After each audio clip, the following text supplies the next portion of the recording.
O Serviço Cristão, capítulo 23. Ramos da obra missionária. Consideração para com os cegos. Anjos são enviados a ajudar os filhos de Deus, que são fisicamente cegos. Anjos lhes vigiam os passos e salvam-nos de 1000 perigos que, desconhecidos para eles, lhes assediam o caminho. Ele não ouvirá a oração de seu povo, enquanto os cegos e os doentes forem negligenciados entre eles. Se existem na igreja os que querem fazer os cegos tropeçarem, devem ser chamados à justiça, pois Deus nos fez guardas dos cegos, dos sofredores, das viúvas e dos órfãos. O tropeço ao qual se refere a palavra de Deus não quer dizer um bloco de madeira colocado ante os pés do cego para fazê-lo tropeçar, mas quer dizer muito mais que isso. Quer dizer qualquer procedimento seguido para prejudicar a influência de um irmão cego, trabalhar contra seus interesses ou estorvar sua prosperidade. O cego, pela perda de vista, enfrenta desvantagens por todos os lados. O coração no qual não se suscitem piedade e simpatia ao ver um cego andando às apalpadelas num mundo para ele vestido em trevas, é de fato duro e tem de ser abrandado pela graça de Deus. O cuidado dos órfãos. Até que a morte seja tragada pela vitória, haverá órfãos a serem cuidados, os quais sofrerão em vários modos se a terna compaixão e benignidade de nossos membros da Igreja não forem exercitadas em seu favor. O Senhor nos ordena que recolhas em casa os pobres desterrados. O cristianismo deve suprir pais e mães para esses destituídos de lar. A compaixão pela viúva e o órfão, manifestados em orações e atos, subirá em lembrança a Deus para ser, afinal, recompensada.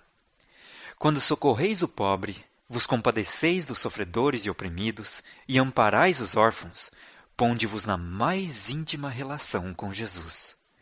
Há órfãos que podem ser cuidados, mas muitos não se aventurarão a empreender semelhante obra, pois que envolve mais trabalho do que lhes apraz fazer, deixando-lhes pouco tempo para seus próprios prazeres. Mas quando o rei fizer investigação, essas almas ociosas, mesquinhas e egoístas saberão então que o céu é para aqueles que foram obreiros, os que se negaram a si mesmos por amor de Cristo. Nenhuma providência foi tomada em favor dos que sempre tiveram tão especial cuidado em se amarem e cuidarem de si mesmos. A terrível punição com que o rei ameaçou os de sua esquerda, neste caso, não é por causa de seus grandes crimes. Não são condenados pelas coisas que fizeram, mas pelas que não fizeram. Não fizeram as coisas que o céu lhes destinara a fazer. Agradaram a si mesmos e podem receber sua parte com os que só cuidam de si. Há órfãos aos quais Cristo ordenou aos seus seguidores que recebessem como legado de Deus. Muitas vezes são abandonados. Podem ser maltrapilhos, grosseiros e, segundo toda a aparência, nada atraentes. Contudo, são propriedade de Deus. Foram comprados por preço e, aos seus olhos, são tão preciosos quanto nós. São membros da grande família de Deus, e os cristãos, como mordomos seus, são por eles responsáveis. Suas almas, disse, requererei de tua mão. O Senhor convida todo membro da igreja a cumprir seu dever com relação a esses órfãos. Não trabalheis por eles, entretanto, unicamente porque seja vosso dever, mas porque os amais, e Cristo morreu para salvá-los. Cristo comprou essas almas que necessitam de vosso cuidado, e espera que as ameis como Ele vos tem amado a vós em vossos pecados e rebeldias. Ele não ouvirá a oração de seu povo, enquanto os órfãos, os destituídos de pai, os coxos, os cegos e os doentes forem negligenciados entre eles. Há um vasto campo perante todos os que desejam trabalhar pelo Mestre, em cuidar dessas crianças e jovens sem amigos, colocando-os em posição favorável para a formação de um caráter reto, para que se tornem filhos de Deus.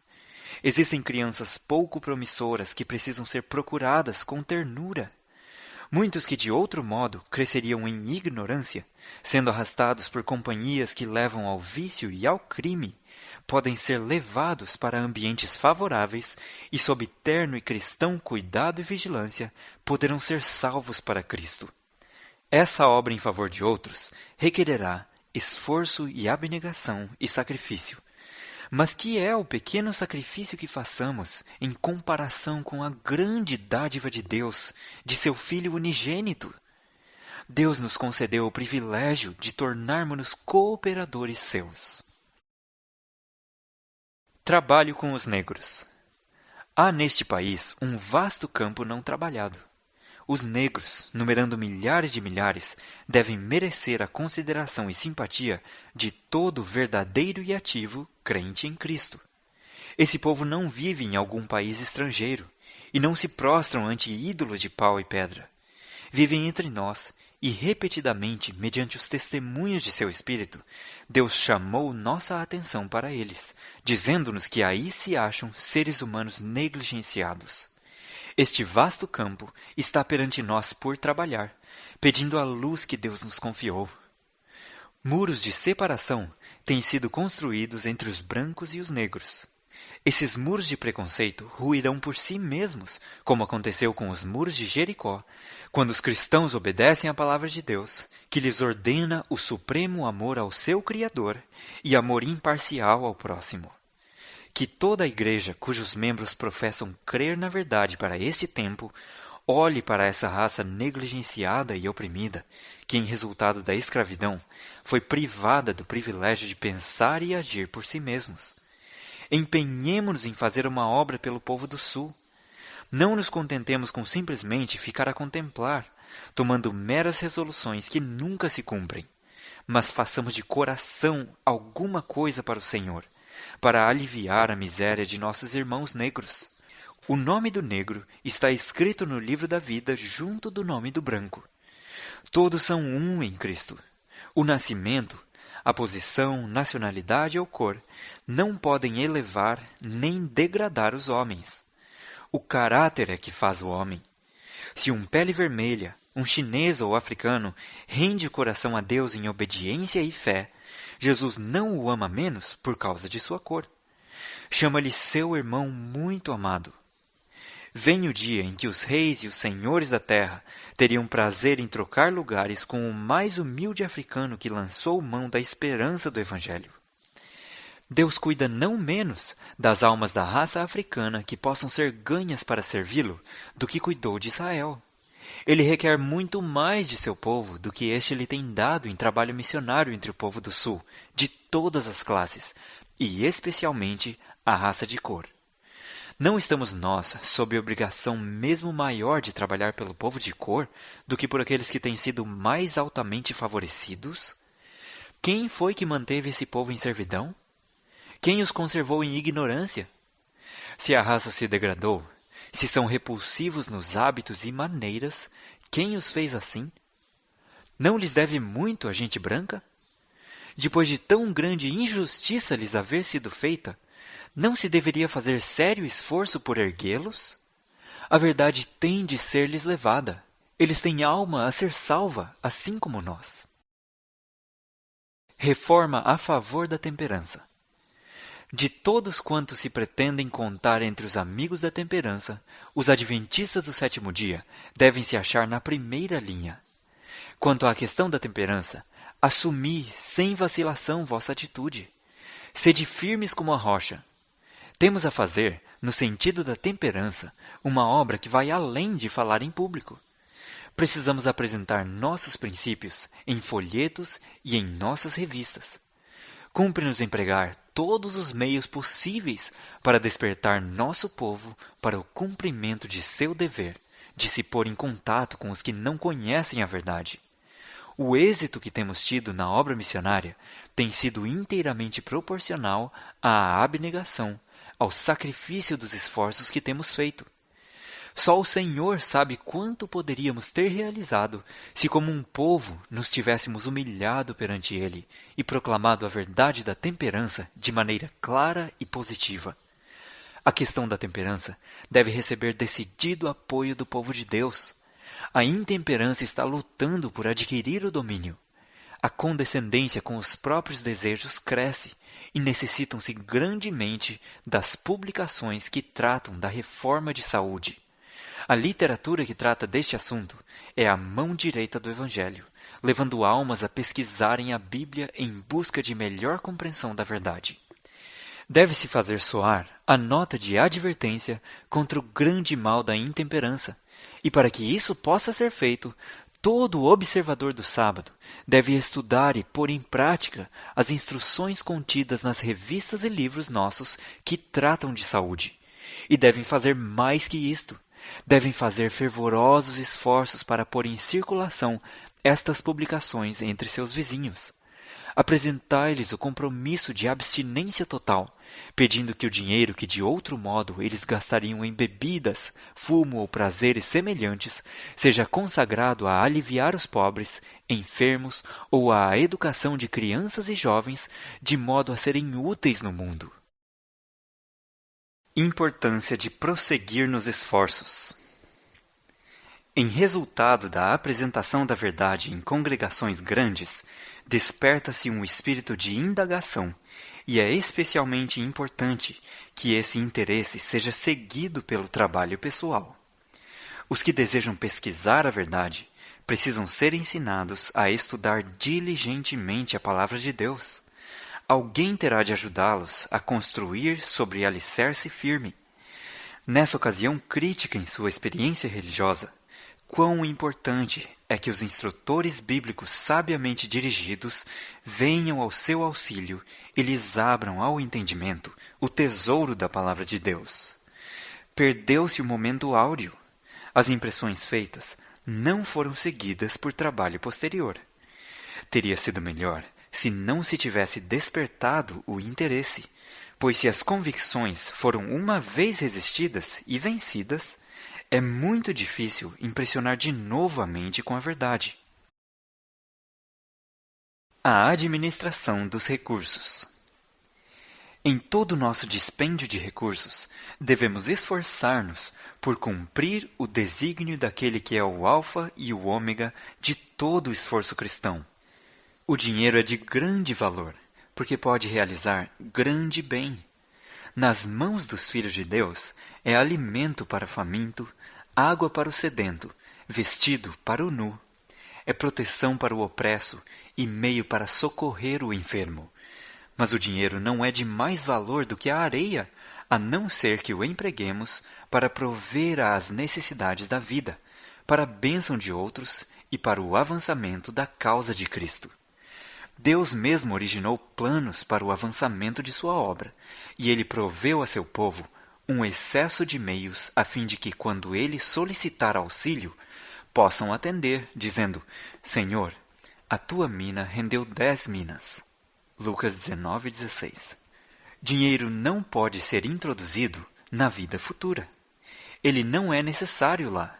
Mas as boas obras, feitas para conquistar almas para Cristo, são levadas às mansões celestes.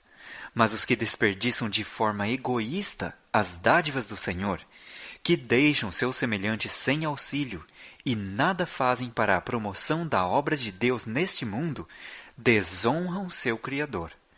Roubo a Deus está escrito junto a seus nomes nos livros do céu. Que vale neste tempo o dinheiro em comparação com o valor de almas? Cada dólar de nossos recursos deve ser considerado como sendo do Senhor e não nosso, e como um precioso depósito a nós feito por Deus, não para ser gasto em coisas sem importância, mas cuidadosamente empregado na causa de Deus, na obra de salvar homens e mulheres da ruína. Não é a obra missionária a ser feita neste mundo bastante importante para requerer nossa influência e nosso apoio? Não deveríamos nós recusar-nos qualquer extravagância e pôr nossas dádivas no tesouro de Deus, a fim de que a verdade seja enviada a outros países e as missões locais se possam manter? Não merecerá essa obra a aprovação do céu? A obra para estes últimos dias não tem sido sustentada mediante grandes legados ou levada avante por influência mundana. Ela se tem mantido à custa de dádivas que representam atos de abnegação, de espírito de sacrifício. Deus nos tem concedido o privilégio de nos tornarmos participantes dos sofrimentos de Cristo aqui e tomou providências para que tenhamos direito a uma herança na terra renovada. Foi-me mostrado que o anjo relator faz um registro fiel de toda a oferta feita a Deus e posta no tesouro, bem como dos resultados finais dos meios assim doados. Os olhos do Senhor tomam conhecimento de toda moedinha consagrada à sua causa e da boa vontade ou relutância do doador. O motivo por que se dá também é registrado. As pessoas abnegadas e consagradas que devolvem a Deus o que lhe pertence, como ele requer, serão recompensadas segundo as suas obras. Embora os recursos assim consagrados sejam mal aplicados, de modo que não venham a preencher os fins que o ofertante tinha em vista, a glória de Deus e a salvação de almas, aqueles que fizeram o sacrifício em sinceridade de coração, com o único fito de glorificar a Deus, não perderão sua recompensa. Cada oportunidade de ajudar a um irmão necessitado ou de auxiliar a causa de Deus na disseminação da verdade é uma pérola que podeis de antemão enviar e pôr em depósito no banco celeste para guardá-la em segurança. Deus vos está experimentando e provando. Ele vos tem outorgado suas bênçãos com mão pródiga, e agora observa a ver que emprego lhes estáis dando, se ajudais os necessitados e se estimais o valor das almas, fazendo o que podeis com aquilo que ele vos confiou. Toda a oportunidade assim aproveitada acrescenta vosso tesouro celeste.